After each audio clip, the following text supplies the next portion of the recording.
తినడానికి తిండి లేక, కట్టుకోవడానికి వస్త్రాలు లేక, పండుకోవడానికి నీడ లేక, మాట్లాడడానికి స్నేహితులు లేక, కుటుంబీకులు లేక, బంధువులు లేక, తెలిసి తెలియక పొరపాట్లు చేసి జైలు జీవితాన్ని గడుపుతూ ఎంతో ఒంటరిగా శోభతో అనుభవించే వాళ్ళు కూడా ఈ లోకంలో చాలా మంది ఉన్నారు.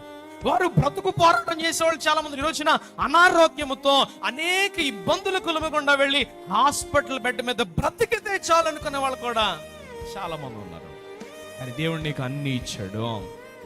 దేవుడు నీకు అన్ని ఇచ్చాడు. తినడానికి తిండి ఇచ్చాడు, కట్టుకోవడానికి వస్త్రాలు ఇచ్చాడు, ఉండడానికి నేడు ఇచ్చాడు, గమనించండి, మాట్లాడడానికి కుటుంబీకులను ఇచ్చాడు, జయాభిలాషులు ఇచ్చాడు, సంఘాన్ని ఇచ్చాడు, సేవకుని ఇచ్చాడు.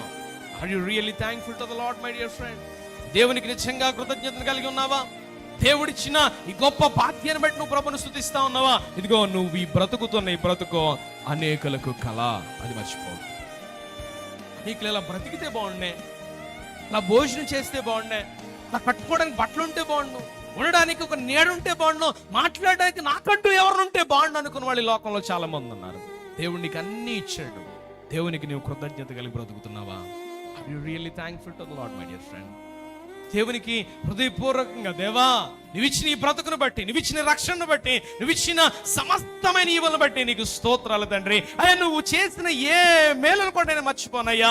నీకే స్తోత్రం అని నిత్యము కూడా ప్రభువును స్తుతించాలి. హల్లెలూయా.